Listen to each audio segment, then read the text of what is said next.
Lexeiba TV arti yewtidde moɗon e calcal selsi muɗum aɗo e sowtowol no mbiɗoɗen ni ko musidɗo mon Seymon Ceerno Bofa heede karallaji ko Babi Sy hande kadi no mbiɗen ni ken wayruɓe sawru mbaggu holto ngo ndu fi ko ɗo e leegal Njofaan taw kadi ko wone galleji jokiɓe ndiyam taw kadi ko ndiyam bo bonni koɗanɗe mumen ene jogui caɗele mawɗo no fewi e oɗo saaha ɓe eri laamu ngu ha e autorité ji wuro ngo ha e préfet maire kanume gouverneur mo kayidi de ɓe gandata kadi oɗo saaha ɓe guuri koye caɗele mawɗe no fewi ɓe ɗanota ko jamma ila ñalawma ndiyam ɗam ha joni on jii ne jokki arde ɓe ganda taw to haɗata enen mbawi wiide noon yo Allah waɗan men hen suturo ma en mbawa rokkodirde humpodirde kadi ittude kumpa wonande e joom galleji he joguiɓe caɗele no kewɗen wiide ni konngol ñaƴata koye hunuko joomum maɓe mbawa arande meɗen e caɗele moɓe keeɓi e oɗo saaha ɗo e sowtowol ko kaw Aliou Karori eɗen gandi noon Liksƴɓa naɓe foof ene gandimo hani diwan mo Liksƴɓa foof ne andi Aliou Karori hande oɗo saaha eɗen gandi Baba Kadara kanum kadi e ɗo e hoɗorde makko ko egguɗo o fati galleji dow egguinimo ko ndiyam ɓe kollori wonko koɗanɗe kewɗe e mabbi ɗo ɗum noon moɓe mbawa arande menen kaw Aliou jaam ñallema. Assalamu aleykum bandiraɓe, Allah jarama on jarama kadi eɗen jetta Allah eɗen jetta kadi dogoɓe e jokkere en ɗam ɗum ɗo ko hoddiro Allah ala ko mbawɗen hen kono kadi ne jogui faabu mo yimɓe poti faabade miskineɓe eyyi ha joni ko ni henen minen kam hande oɗo saaha ndiyam ɗam ne tampini min won hen ummiɓe jeehi minen kam min eggi min payi dow heddi noon ko laamu ngu ari ɗo hanki no ardini ene feewi fewani min kam e wiidam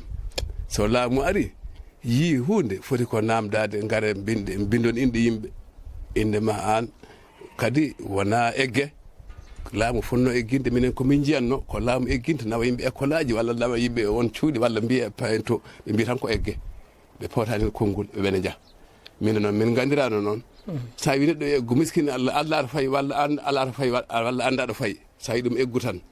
mi andano waɗa so ala ko nawi ala ɗo fayi anda ɗo fayi sa wi ɗum ya oto fayi minen kam ɗen caɗele jetti min e min dari ewa ɓeɗo noon ko yimɓe jokkoɓe en ɗam ko daraniɓe faabade miskineɓe yo Allah walluɓe no walliri Mouhamadou ya Rasulullah en e jokkere en ɗam ha jofto e sukaɓe mabɓe kala jokko en ɗam yo Allah wuuri ɗum barkina ɗum yo Allah faggin ɗum barke guila e jawdi ha e ɓesgu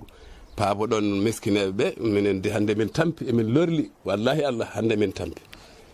mata ko ndeɓe garinode ɓe podini moon maɓe dokkumon terraŋaji e lotissement jogorɗo waɗede ɗo mo décret yalti wondema Liksƴɓa lotissé mon foof ma heɓa hen terrain foti wonde kam so rewi lawol foti adarede ko ɗiɗo galleji en jii ko kamɓe koɓe jukiɓe mata ɓe kaali moon haala kalgol dokkugol galleji walla ala koɓe kaali hen eyyi min kam mbo sikki anani no mbiru min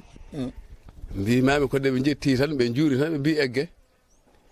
fonno kay ko egginede ngare min nawa on to walla payon école walla ndehe ɗum ɗo eggin ma walla ma autoji walla sertaji ngara eggi noon kamɓe hay egginde nde ɓe mbi tan ko jeehe ɓen kay ɓe wiɓe noon kay mbawide min dokkon galleji walla mamin waɗa noon walla dokkon autoji o kay ala ɗum jetti ɓe mbi kamɓe kay ɓe jetti tan ko egge jeehe ɓawa janggo walla aljuma garawo toɓa ndiyam ne wawi ko ɓurɗam ɗo ma ara ɗo ɓe kaaɗi kono mamin dokkon galleji kay min keɓani ɗum eɗen eri laamu ngu nde wawata kanum nene wattude haqqille ɓaadi to population anda kadi kamɓene koye leydi he ɓe jeeya alay saago noon ɓe mbawa ƴewanede solution ngaji so wallede noɓe eggiri ha noɓe keɓiri koɗanɗe ha diwa oɗo saaha nde ɓe puɗɗo ƴewande peeje en jii tarode ɗe fof koko keeli kuɓeje ɗe koko keeli ndiyam ari ha oɗo saaha ha to ɓaddima ɗum en jii foof koko jaggodiri galleji ɗi boni hay guenale to naatino ndiyam ɗum ɗon kam ha joni maire e préfet ɓe dariɓe hen ɓe gari ɓe jurnima ɗum kono noon ɓe kolliri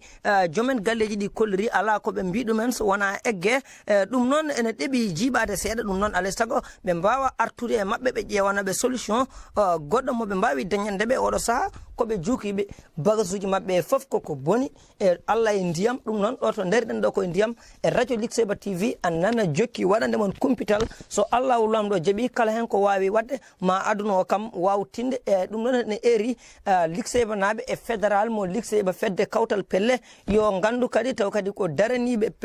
haqqe Liksƴɓa naɓe yoltude caɗele Liksƴɓa naɓe yoɓe gandu e oɗo saaha Liksƴɓa naɓe ene jooki e caɗele mawɗe no fewi wonande galleji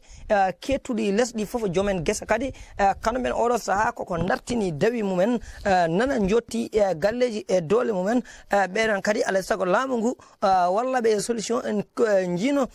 Kaswani Mouhamadou Cheikh Al Kaswani o arino hanki to heedi gam kadi ƴewde e juukeri wonde to nde ɗum noon eɗen mbiɓe wottoɓe jejjit Liksƴɓa naɓe ɗum noon wassalam on jarama ɗo e kumpital moon e Liksƴɓa TV e sowtowol ko ceerno Bof karallagal ko Babisi.